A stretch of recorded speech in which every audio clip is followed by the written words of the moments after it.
विश्व भर में कई ऐसे रहस्य हैं जिनको मानव एक्सप्लोर कर चुका है और जो अभी तक रहस्य बने हुए हैं उनको भी एक्सप्लोर करने का दावा करता है। इसी रहस्य में खोज के अंतर्गत आता है वर्ल्ड फेमस श्री जगन्नाथ पुरी मंदिर। इस मंदिर के रहस्यों को विज्ञान भी आज तक एक्सप्लेन नहीं कर पाया है, जैसे कि हवा के अपोजिट डायरेक्शन में लहराता झंडा, no flying zone, no sound और भी बहुत कुछ। तो चलिए इस मंदिर के रहस्यों को जानते हैं। जानने से पहले मैं शिवानी आपका बहुत बहुत स्वागत करती हूँ आपकी अपने ही चैनल सर स्टडी पॉइंट पर।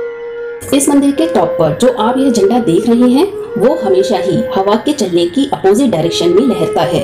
यदि विंड इस डायरेक्शन में चल रही है तो यह अपोजिट डायरेक्शन में ही लहरता है। ऐसा किस कारण होता है आज तक कोई इस बात को बता नहीं पाया है। अब मंदिर के ऊपर लगे इस चक्र को देखिए। आप इस चक्र को देख रहे हैं ना।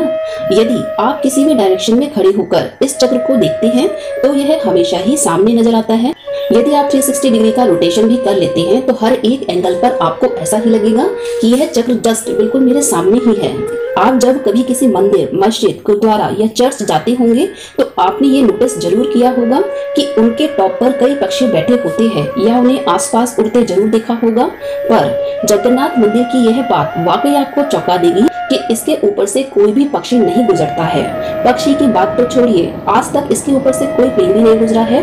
ऐसा नहीं है कि यह कोई नो फ्लाइंग जोन है, बट ये फैक्ट है कि इसके ऊपर से आज तक कोई भी पक्षी नहीं गुजरा है। श्री जगन्नाथ मंदिर पुरी उड़ीसा में समंदर के पास है। पर कमाल की बात यह है कि इस मंदिर के अंदर जाते ही आपको सागर की लहरों की आवाज नहीं सुनाई देगी, जबकि सागर की लहरों की विशेषता है कि वह दूर तक सुनाई देती है। पर मंदिर के अंदर सागर की लहरों की आवाजें बिल्कुल भी नहीं सुनाई देती हैं। लेकिन जैसे ही आप एक कदम बाहर रखेंगे वैसे ही आपको समंदर की लहरों की आवाज सुनाई देने लगेंगी। ऐसा क्यों होता है? साइंस भी आज तक इस मिस्ट्री को सॉल्व नहीं कर पाया है। शायद आप जानते ही होंगे कि अधिकतर समुद्र तटों पर दिन में हवा समंदर से जमीन की ओर चलती है और शाम में जमीन से समंदर की ओर चलती है। पर क्या आपको ये पता है कि पुरी में इसका उल्टा ही होता है? दिन में हवा जमीन से समंदर की ओर और शाम में समंदर से जमीन की ओर चलती है ना वाकई में कमाल की बात। हम जानते हैं कि किसी भी चीज पर धूप पड़ने पर परछाई तो बनती है, पर इस मंदिर के गुंबद की परछाई कभी भी जमीन पर पड़ती हुई नहीं देखी गई है। यह भी कहा जा सकता है कि गुंबद की शैडो बनती ही नहीं है। सूर्य निरंतर ही अपनी डायरेक्शन चेंज करता रहता है तो दिन में किसी न किसी टाइम पर शैडो तो बननी ही चाहिए, बट ऐसा होता नहीं है।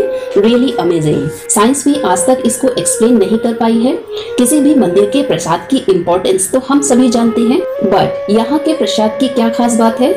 जगन्नाथ मंदिर में जब प्रसाद बनता है तो 7 बर्तनों को एक के ऊपर एक रखकर प्रसाद को लकड़ी जलाकर पकाया जाता है। आश्चर्य की बात तो यह है कि प्रसाद बनाने की इस प्रोसेस में सबसे ऊपर के बर्तन का प्रसाद सबसे पहले पकता है। यह कैसे हो सकता है? यह वाकई में वंडरफुल बात है। देखा जाए तो सबसे नीचे के बर्तन का प्रसाद सबसे पहले पकना चाहिए, पर ऐसा होता नहीं है। ऐसा क्यों नहीं होता है?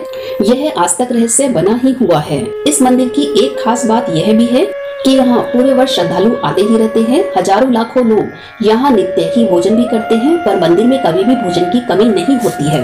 आपने ऐसा बहुत जगह देखा होगा। क्या आपने ऐसा कहीं देखा है?